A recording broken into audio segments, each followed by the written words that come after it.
Our sponsor today is GLSA. For those non-members who may be listening in, GLSA, or Group Legal Services Association, is a professional membership representing the legal services plan industry and provider attorneys.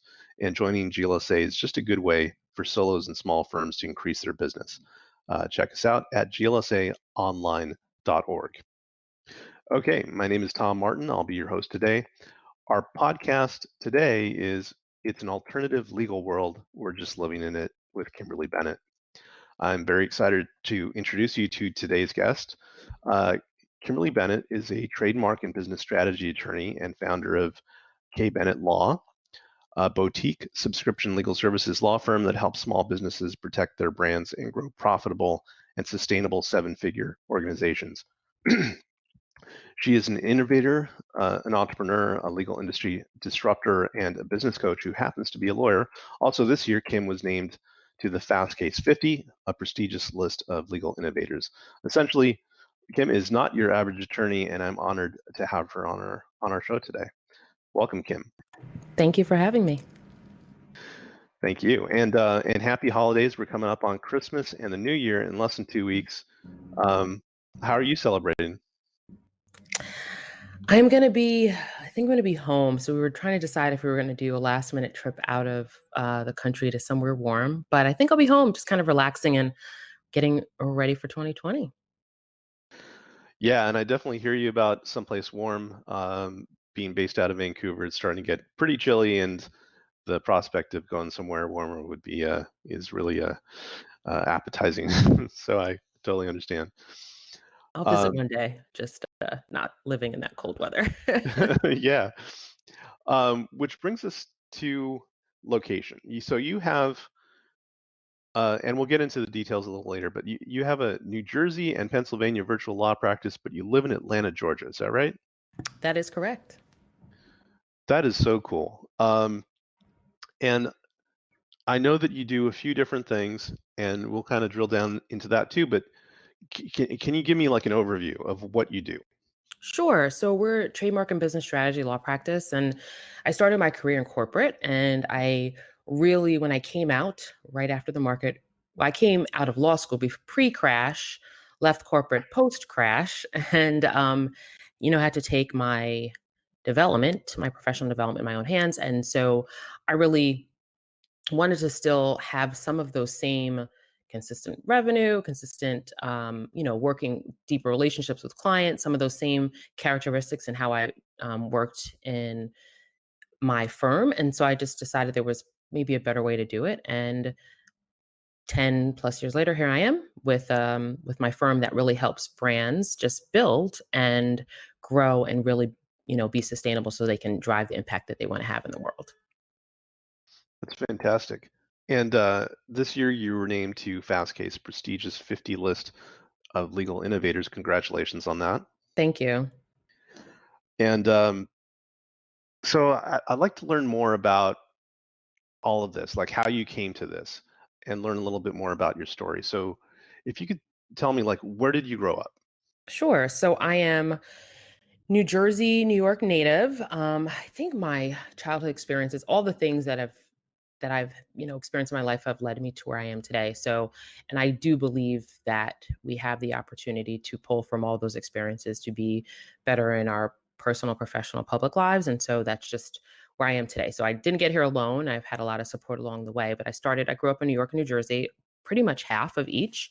Central Jersey, Marlboro, for anyone from Marlboro, and then Queens, New York. And uh, Went, school in both very different in neighborhoods, probably really saw different perspectives on life and growing up and what that looks like. I like to say you know, clearly I'm a black woman, black female attorney that's, practicing, but more importantly too, I also privileged person as well. And I have family that has experienced different pieces of the law, and I've seen what that looks like. And so when I ended up actually going into law school, which wasn't really my first choice, actually, all those experiences came into play. And I just, I knew along my journey that I had to both recognize the path that I was given, the advantages that I was given, as well as recognized that others didn't always have that, and that I wanted to be able to grow in a career that allowed me to have, more impact in other people's lives. And I think I went into undergrad not always no understanding what that was going to look like, and then law school not 100% sure, but started to see a path, and that led me to where I am today, which is a practicing attorney. But I started as thinking I was going to be a psychologist, thinking I was going to be a doctor, Hmm. thinking that I was going to do all these other things. But even though I'm not doing them, I see how they play into my life today. Yeah, and I understand that you do come to the practice of law with that wealth of different life experiences. I think that's really enriching. You studied medicine, researched psychology, and you also worked in Google's legal department. Is that right? Yeah, for not for a super amount of long time. So about a year I was there. So I was a contract attorney working at Google. It was a great experience, a great organization that I had a pleasure to working for and learning from. Loved being on the West Coast, but I'm an East Coast gal, so I knew that as much as I loved being out there, I think it was time for me to come back to the East Coast. But yeah, I mean, working in corporate and big corporate organizations like a Google, like I've worked at other large organizations as well, banks, professional services, stuff like that, that you see some of those same structures that you wish you saw in small businesses that really have the same impact. Not have the same, they have actually more impact day to day than I think even large organizations do, because there might be employing most of a neighborhood, most of a community, and so, like, the Google experience really just allowed me to see, what the possibilities are for organizations that have that support, that have that structure, that have different people that can come in and lend their expertise to grow organization's mission or vision. And so, it was a Mhm. great experience for me. Glad I lived out there, but I'm happy to be back on the East Coast too. One thing you mentioned earlier is that the the study of law, like going into becoming a lawyer, that wasn't necessarily the plan that you had in mind initially. Can you tell me a little bit more about that? Sure. So, like I was saying, grew up New York, New Jersey, had a lot of range of experiences. I don't know if anyone's ever heard of this program, People to People Student Ambassadors. So Mm. years ago, I traveled to Russia as a young adult, but not young adult, young teenager, and really just that was like the piece of my life where I was like, oh, the world is different. Doesn't look like everything that I had, and how can I explore that a little bit more? That led me to going to Spelman College. So I'm a Spelman grad, and while there, studied abroad again. Had Mm. some of those experiences, and I went into Spelman thinking that I was going to study medicine because I thought, well, the way to change the world and the things that you're taught as the kind of the professions to go in was, medicine. For me, I have parents that are. My mother is an administrator, so teaching, law, some of those professions. So I went into Spelman with that idea of that I was going to um, start there, and then I guess experiences took me along the path of just having different things happen while at Spelman. One of which was working for Georgia Department of Juvenile Justice, and that's where I kind of brought together what have I experienced with going to Russia, and kind of that experience was really seeing segregation in real time, which was Mhm. kind of pretty profound for me at that age. I was like 12, 13, and then going to Spelman and eh, studying abroad and seeing some other things and realizing, well, and then working for Georgia Department of Juvenile Justice and thinking, well, how do I have this greater impact on the world? And maybe it didn't look like going to medicine because I didn't like blood. So that's a whole nother story. We can go down that path. I don't know, but Yeah. just kind of growing into it. And then so that led me. I feel like I went off on a tangent. So sorry about that. Tell me, let's go No, back no, to that no, no. question one more time. That's fine. What a wonderful experience to have early on about going to a different country and seeing that different perspective and the different experiences that you've had. Uh, Speaking of perspective, how do you think it's made you a different lawyer? Well, I think I guess when I'm thinking about those different specific times in life that kind of change you and shift you, Russia was one, going to Spelman was another, studying abroad was another, working for Georgia Department of Juvenile Justice was another. All those different things led me to, I think just look at life a little bit differently. Psychology Mm. is I love psychology. I love the study of people and human behavior and things like that. And so I just my approach I think has always been a little bit different. Whether that's because I am I'm a black woman, so my perspective is going to come from that vantage point. I'm a black woman of privilege. I came come from that vantage point too. But all those things came together just to allow for me to think of the law a little bit differently. So when I stepped into law school, I came with all of those things. Like I actually started law school with the intent of going into a PhD program at the same time. So while in law school, I was both getting my JD and my PhD in clinical psychology Wow. because I wanted to have this it was all those life experiences. It was a little bit of like what happened with Russia and then what happened when I was in Spelman and then studying abroad again and then just seeing life and wanting to bring it all together. And and so now as a practicing attorney, I think I just keep on leaning on to the same things. I did not finish my PhD program. And I remember my mentor at the time, she told me, her name is Dr. Lamia Barakat. So I will give her a shout out for saying this to me as I was leaving the program. She said, you learned all of the things. You've learned enough, right? You can apply the things you learned as a lawyer. And for me as a very driven young adult, I didn't really want to hear that at the time. I just wanted to get the degree, right? Yeah. But I knew it just wasn't the right move for me. So leaving the program still, even though I left it, it didn't feel great. And her advice to me didn't, I didn't want to take it in at the time. But fast forward more than 10 years later, she was 100% on point. And I think that's what has allowed me to look at the law differently, to look at the way I want to work with clients a bit differently.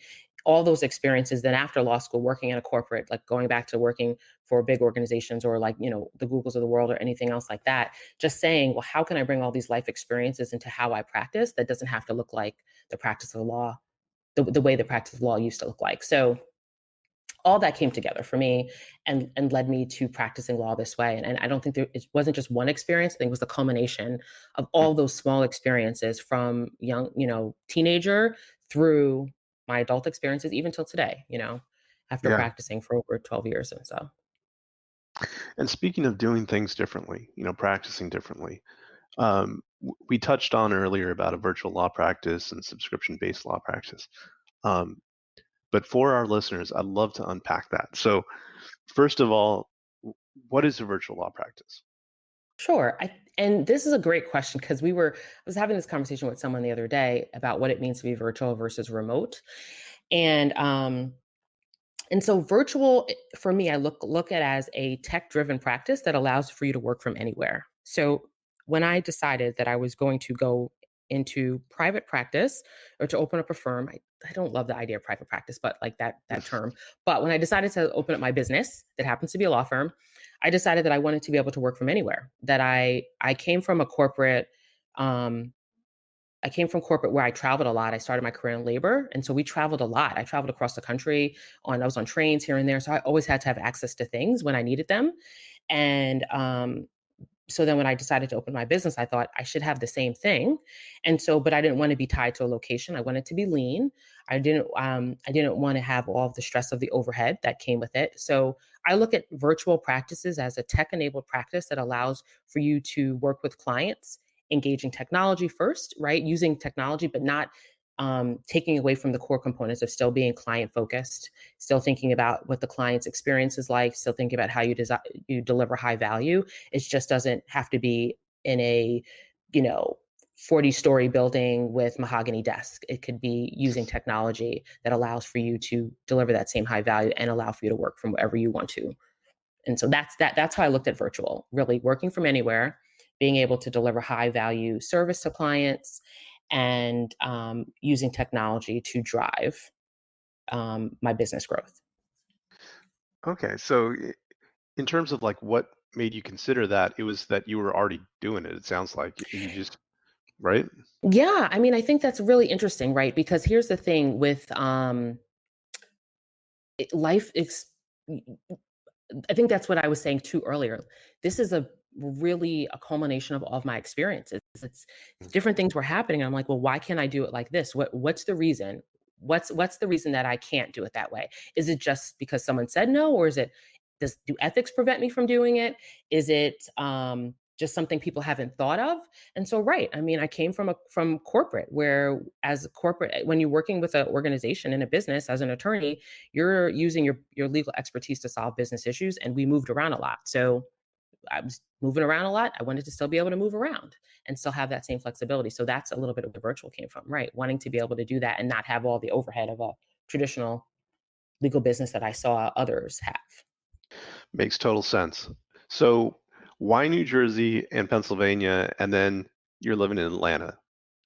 How does that go? How does that happen? So Atlanta is I'm a second time transplant because I went to Spelman undergrad. So um, loved living here when I was an undergrad, stayed here a year after. That's when I worked for Georgia Department of Juvenile Justice. And then I went back to law school. And then I decided, so my partner, he's out here. And when I went back out, when I left New York and I decided, okay, I'm going to refocus my efforts on my business. So I started my business. I started in that freelance solo space in 2010, really established my firm a little couple of years later, but I was always in that space. And so when I decided I'm going to put even more effort back into building out this legal business, and I was like, well, why not be in Atlanta? He's there, I'm up here. This is a virtual practice. This is what you say. Do it, do what you say. And so that's what I did. I just decided to leave New York. I was over the cold. And I just came back from California so I was probably about I don't know, some months back post leaving Google, and thought, yeah, I just want to continue to push my practice forward and grow in my career. And why not be in a place where I enjoy the weather better and that I can still do what I do because I run this virtual business. So that's a little bit of Atlanta. Why New Jersey, Pennsylvania? Well, because I went to Villanova Law School. And I was, like I was saying earlier, I was a JD PhD student. That program is a 7-year program. 6 years you're in law school, 7 years you're in a PhD program, and then Mhm. you go and you do all of the traditional PhD work after. My class, we got out in 5 years of law school because we thought this was a little too long. So we were in law school for 5. But when you're doing a program like that, interestingly enough, traditional law firms don't love it, right? So Yeah. I think, again, experience is leading you to where you are today. It's another example. I would do all of the traditional, interviewing process with big firms, and what ended up happening was they would I would get to the final round, and to convince the other partners to hire me when I wasn't graduating the next year was a hard uphill battle for the partner that was advocating for me. And Yeah. so I just was like, okay, well, if I'm going to still be in grad school while I sat for the bar and I got my law degree, I thought, well, I'm going to be able to practice where I'm at. And so I just wanted to make sure I was in Pennsylvania. Pennsylvania had reciprocity. I wanted to be in a state that had reciprocity, and then New Jersey because it was the second day. Might as well take 2 bars. That's what I thought. I mean, Yeah. it was just like, one day was Pennsylvania, the next day was New Jersey. So that's what I did. You know, I hear what you're saying about virtual law practice, and it sounds really attractive. I think, um, I've told other lawyers this too, is that as information workers, it doesn't really matter where you're at, Right. because what we provide is advice and counsel and wisdom and all that good stuff. Would you recommend virtual law practice to other lawyers, or do you think it depends on where what kind of practice they have? I mean, I would absolutely recommend it, even if you I would recommend it to all lawyers, right? Because one, it gets you to think, to me, more efficiently, right? Instead of, especially the way I define it, engaging technology as part of that. Because when you're not meeting clients in face to face, typically like in an office, you want to figure out how you develop a relationship outside of those traditional norms. And so you'll get creative, then you'll use technology to get efficient, right? Hmm. And I think starting even with thinking virtually years ago allowed me to be more curious about how I practice the law. So I would definitely recommend it. Is that where you land up? Maybe it doesn't work for you. I think still an internal decision on how you best show up, and allow that to drive the decisions that you make when you're thinking about how to grow your business. But for me, it did look like, I believe, lawyers, our role isn't to draft a document, it is to advise on strategy on how you negotiate terms in that document, right? And then the document, then we can use technology to help push it out more efficiently. I think advisor is what our role is. That is our superpower, being able to see different issues in an issue spot and then be able to synthesize it in a way. Hopefully, we're not using a ton of legalese, right? That our clients can understand, or community, if we're educating people, can understand. And that's our superpower. It's not drafting a document. It's not being in a in a 40th floor with with mahogany furniture. It's really just how do you best respond to client needs and community needs so that we can be the public servants that we're supposed to be. And I hear you when you talk about superpower because I think right now, especially with the rise of technology and the investment in it, and I know over the past few years people have been talking about AI and robots taking legal jobs and stuff like that. But the superpower is that thing that lawyers have, the advisor role you're talking about, that insulates them from any and all of that, worry that they have about technology, because that fundamental core is something that technology cannot eliminate, right? I 100% agree. I love technology. I embrace all types of technology. I love to see what's happening in whether there's legal service providers, whether that's those that are attorneys or non-attorneys. I love all of that, and technology is driving it. And I agree. There, all it's going to do is allow us to be better, to serve more people, to be able to resolve a huge access to justice gap that exists in our society because of how our current structure is set up. So absolutely, I don't see our role as going away, except that if we just decide that we're going to be blind to changes Mhm. that the community, that our clients, that society is requesting or demanding of us. I think that's how we go away, because if we don't step up, then yes, someone needs to figure out how to solve this gap. But if we do decide there's a better way to practice, there's a better way to do things, then there's no reason for us not to go away. And in fact, I think there's a way for us to have greater impact, longer lasting, that really allows people to see how legal really touches every piece of their life and not just when it's a problem, right? Mhm. And speaking about technology, what would you say are the very top two things that help you to run a virtual law practice and make life easier? What are a couple of examples? Yeah. So from a technology perspective, for sure, practice management software, and different strokes for different folks in terms of what you like. I have the one that I've been using for years, but I think practice management software, having a tool to manage the work that you're doing in Mhm. a organized way, and as someone, and that it takes time. My work is definitely not perfectly organized, but it's just something that's always I'm always iterating on. So a tool to organize your client management, and then a tool to, depending on your, actually, I think this is for everyone. I would say customer relationship management tool, is CRM. So where the difference being practice management day to day, what's your actual service and delivery, the CRM more of like pre and post, right? Before you get the client, things that you're thinking about, that sales process, which we're businesses, so we have to think that way, right? And then Mhm. after, right, what that looks like. So having a way to manage the full life cycle. Um, Another tool, online payment, clearly. I mean, I don't think that is, Right. like, essential, and I've been doing that, I think from day 1, or very close to it. Um, yeah, those are some, so I would say that I'm gonna give you 4 tools I can think of. So practice management, client relationship management, project management, for the business overall, Mhm. um, and payment processor, and then when you can, I would outsource, like, maybe 1 or 2 things that allow for you to take a step away and your practice can still run, like your phone calls.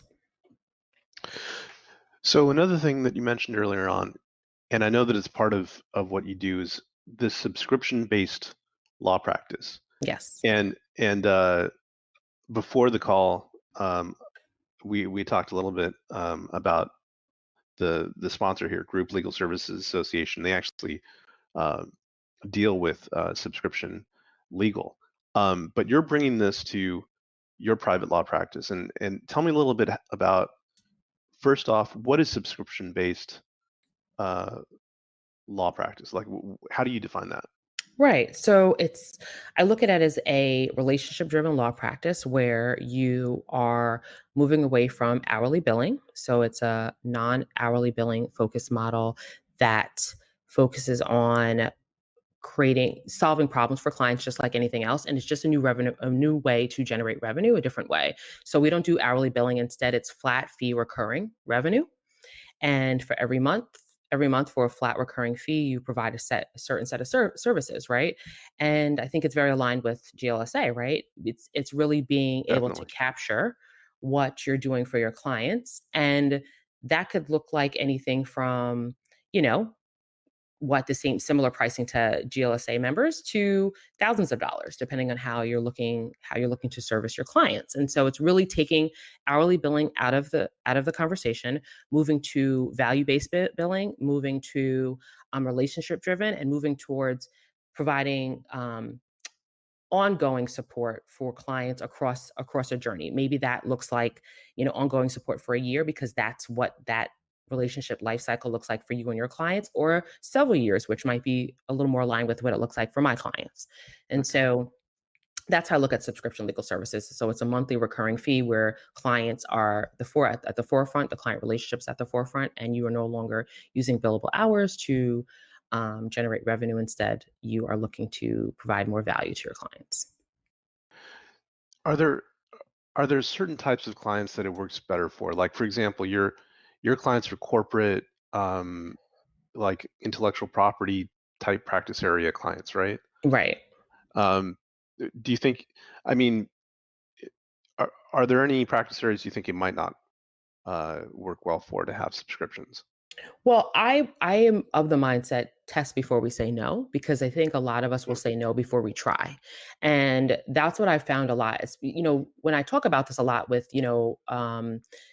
other practitioners that are like, well, it's not possible. Why is it not possible? Because you didn't try it, or because you're not giving yourself the space, the creative space and the curiosity, allowing for curiosity to come into the way you're thinking about how you design your services to create a different way of doing things. So I always say I think it's possible in every single piece, right? Is it harder? Is it, maybe in a contingency? Maybe that's not the right place for it. Um, but maybe it is, right? And so maybe we think about how we do that a little bit differently than we have in the past. But you can see it in family law, you can see it in estate planning, you can see it in criminal, you can see it in corporate IP. So I do believe there's a lot of opportunities for us to move outside of the traditional way of thinking about how we work with clients and move towards a a way where we're no longer exchanging time for money, and instead we're focusing on outcomes, and we're focusing on, how what are we trying to help the client get to. And it's not, we can't guarantee a result, but there's still different things we're trying to help the client go through along our process. And let's be clear about that, let's communicate more. And that's all a lot of what subscription legal services is about. It's really about going back to the core of what our relationship should be, the client and the attorney, the client and the legal team, because it's not only attorney mhm. that helps drive that either. I love what you just said about test before you say no, because I've come across that so often myself where most new ideas, when you mention them, the knee jerk reaction is no. Right. And of course, as lawyers, are we're trained to be risk averse, because we look at all the downsides first, and that makes sense because that's our job, is to advise clients about that. But when it comes to our own businesses, um, maybe no shouldn't necessarily be our initial reaction, but it should be like, let me check that out. Let me test that. So I think, Yeah. yeah, that's I very love valuable.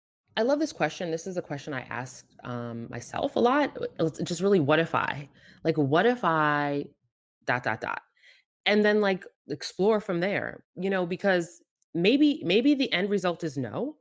But if you give yourself the opportunity, the space to just get curious and allow creativity to come in, I think we will be able to solve problems in more interesting ways, particularly in this industry where we just haven't done it because we weren't always forced to because of how we're set up. So I think all of us can ask the what if I question a little bit more and see how that can take us down a different path in how we practice. So for lawyers who might be considering, offering their legal services on subscription, what What would be the upside for them, do you think? Sure. I mean, you get paid on time all the time. You're focusing I mean, I think that's probably most people are like, "Well, I don't, chase clients for bills," right? Do you have hiccups once in a blue? Sure, but you're a business. That's just like the business, right? But it's taking that being clear and transparent about the money conversation and then moving to what's the point of the point of the relationship isn't about money, it's about helping solve problems, right? Helping move forward, helping them, adopt their new child, right? All those, all the amazing things we can do. So it's shifting the conversation to a client focused conversation, a more relationship driven. It's a healthier way to practice, right? We know as an industry, we have a lot of unhealthy habits, right? That we need to break. And I think part of that comes from really moving away from the billable hour, which is an unhealthy way to deal with how you manage a client relationship, how you manage your time, how you think about if you're successful or not. That I mean, just because you work 2,500 hours a year doesn't mean you actually accomplish anything, right? Mm, So I believe that in terms of from financial stability, in terms of freedom and flexibility, in terms of creativity, in terms of wellness, in terms of being able to design a practice that really works for you and your clients and how you want to show up, that's the opportunity that exists when you move away from the billable hour. And that's what this model is about. And so I invite every attorney that's thinking about it or a legal team or, non-attorneys that are in this space that are thinking, hey, how can I help move the legal industry forward to consider subscription legal services as a way. I know you're very active on social media. I see you everywhere. A and I know that, you also host a weekly live show, right?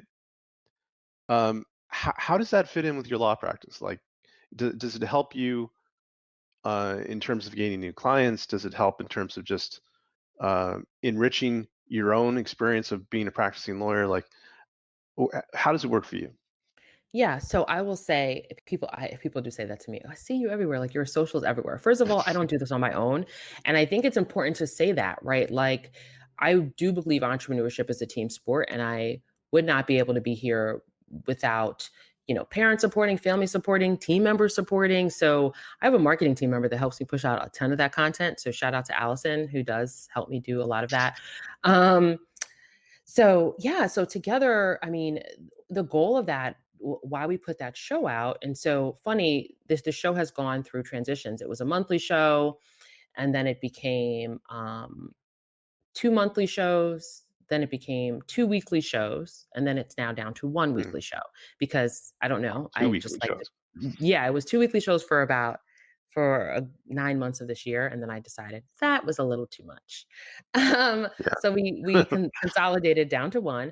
But yeah, what does it do for me? So from, thinking about the journey of a client, well, first, yes, it gives me some awareness for people to know I exist, right? And then allows for me to share content. The best way I like to share content is to talk and speak. And so it's the better way for me to show up.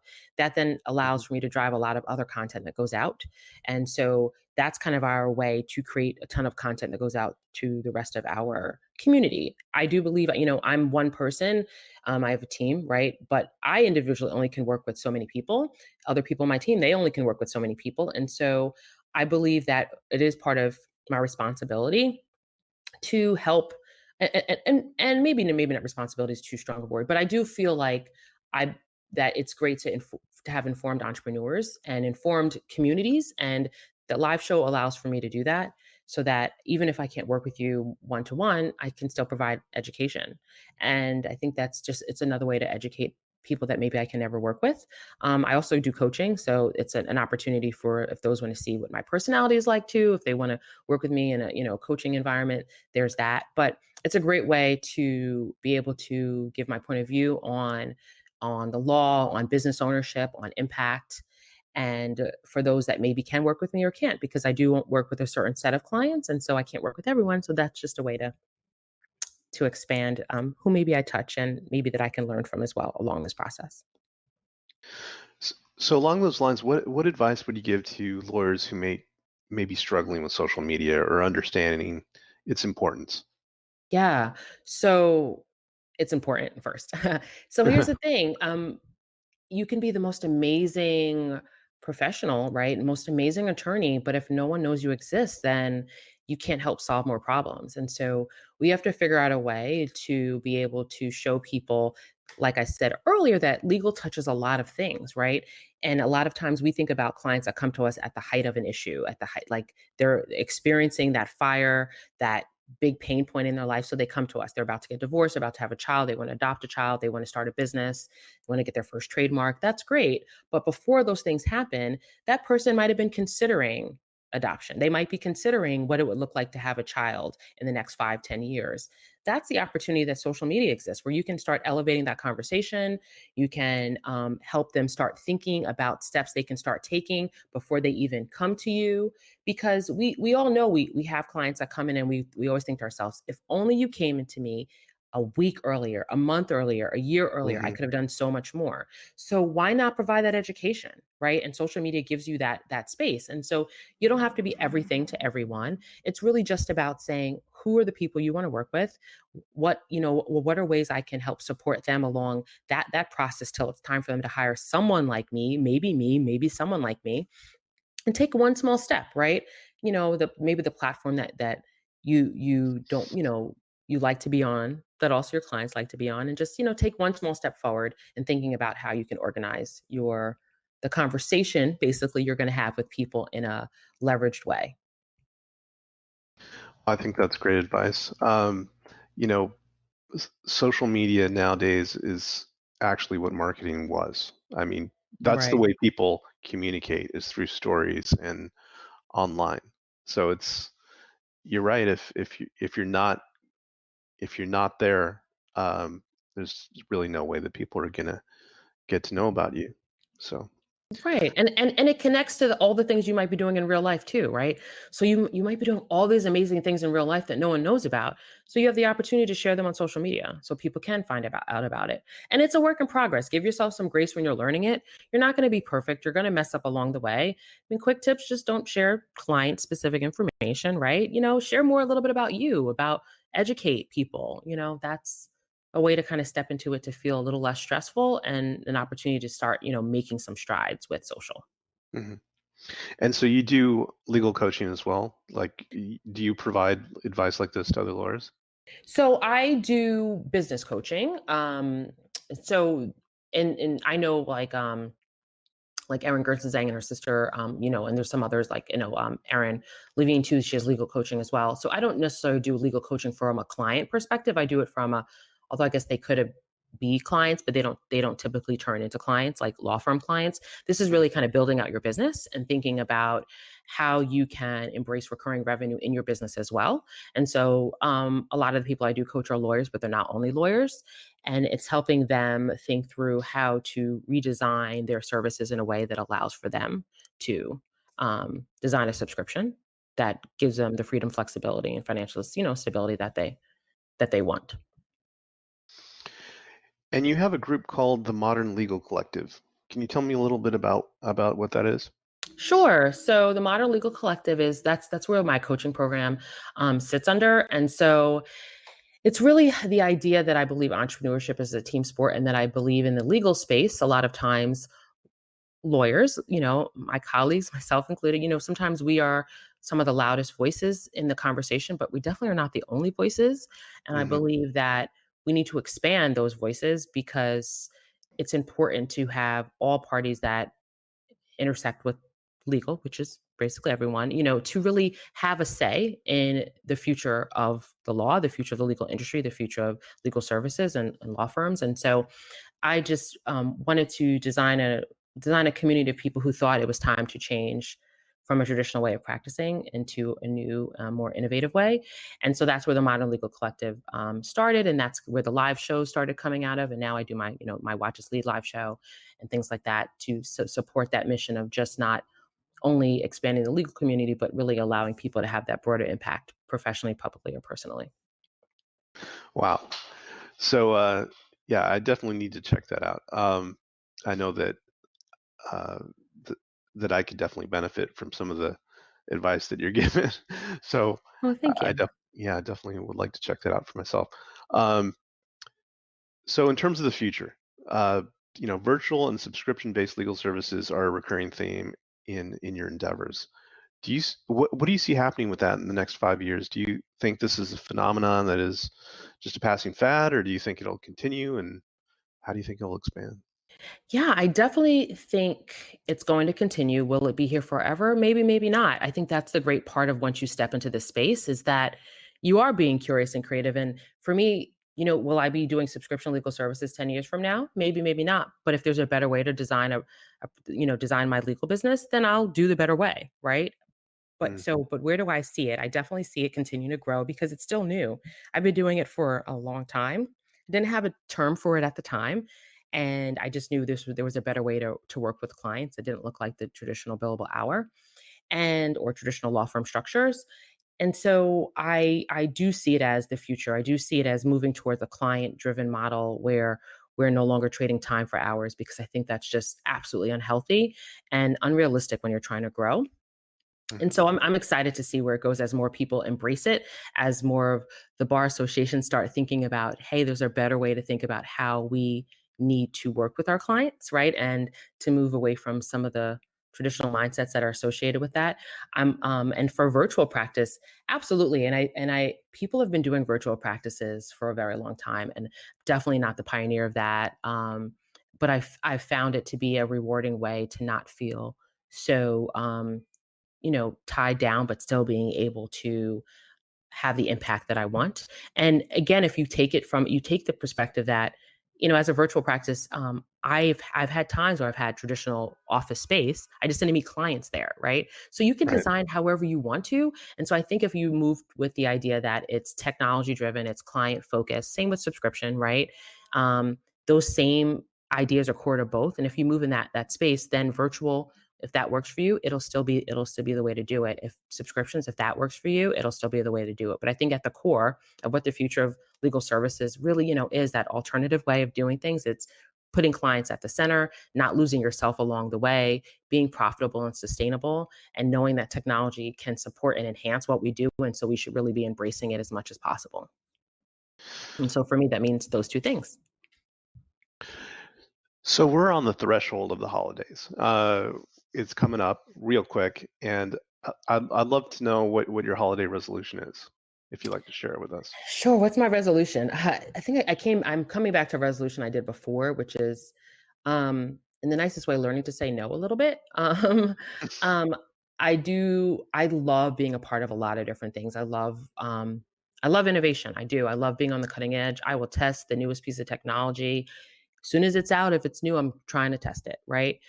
Yeah. But I think that there comes a price with that, and I think as all of us are growing businesses or thinking about how we wanna best show up in this world and create the impact that we want to, we have to understand our bandwidth, and for me, learning to say no with the goal of having an integrated life. So I was talking about this on my live show recently, but moving from just being balanced to integrated because I'm an entrepreneur. I love to travel. I'm a Spelmanite, meaning I graduated from Spelman in college. I'm all these things. I'm a woman. My family's of Caribbean descent. All these things that make up me, Mhm. so I want to be integrated. And that means my business and my personal, my professional, my public, so that, you have to say no to some things to be able to have this life that really feels at a good flow. And so that's my 2020 is to learn to say no so I can live more of an integrated life, if that makes sense.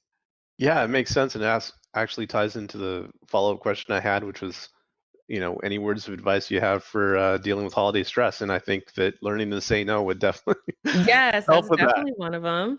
Learning to Yeah. say no, give yourself a little bit of grace and take time off because you know, this moment is it. Like our conversation, we're not going to get that time back. And so I have to remind myself too that as much as I could continue to work to get things done, because I'm the visionary of my organization, I still have to enjoy the moment. So enjoy the moment during the holidays. Spend time with your family, friends, or yourself if that's what you want to do. Because, we didn't decide to if you're, being a solo small firm attorney to work 24/7. And so, take some time, give yourself some grace, and learn to say no in 2020. Well, thank you, Kim. I love getting to learn more about you and how the practice of law is changing for the better. Thank you. Thank you for having me.